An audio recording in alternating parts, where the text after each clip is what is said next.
in which I've just referred to, there I've quoted Justice Frankfurter. And I think what I quoted about Justice Frankfurter, I have said that about that Ismail Faruqi's judgment. And this is applicable with greater relevance in the present case. Justice Frankfurter said this in a case, in a judgment of Dennis versus United States.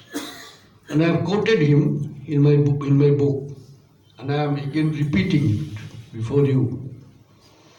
The learned judge said, and I quote, "History teaches that the independence of the judiciary is jeopardized when courts become embroiled in the passions of the day and assume primary responsibility in choosing between competing political, economic, and social pressures."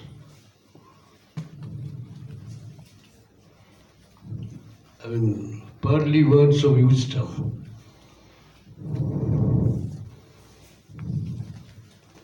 If you are embroiled in the passions of the day, passions have been raised over this issue. If the judges are embroiled in this and take sides, the independence of the judiciary is certainly is jeopardized. With great respect, I have a feeling that this observation of Justice Frankfurter may be of some relevance in the present judgment of the Supreme Court.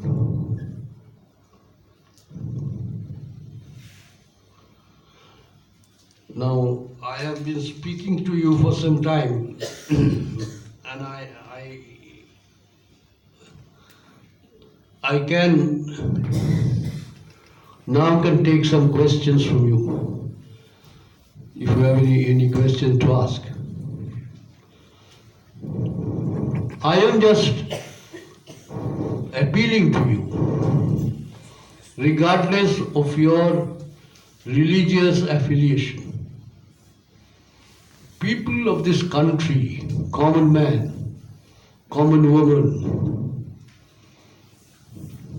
cutting across religious communities, should raise their voice against this judgment. Because this kind of, if I may say with great respect, failure to uphold the constitutional fundamentals by the Honorable Supreme Court. This is important, because if people are not vocal, people do not protect their own right, people are silent and accept all these things without any protest, their rights will perish.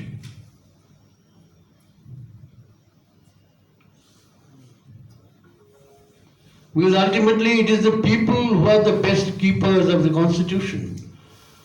The Constitution starts with the word "we the people." So my appeal is to the people of this country. That is why I have been addressing them.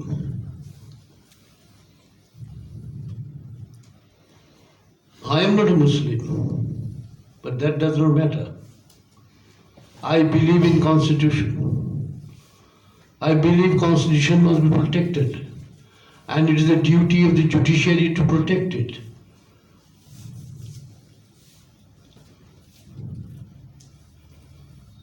I have always, as a judge, whether I have succeeded or not, I do not know, always tried to protect common man's right and the constitutional principles as a judge.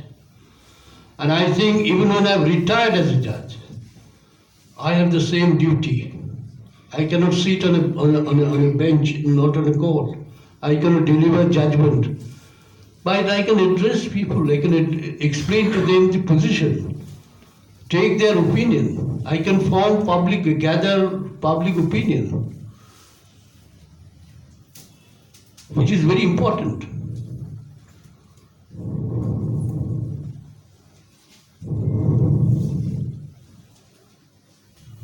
I do not know. I expect some questions from you.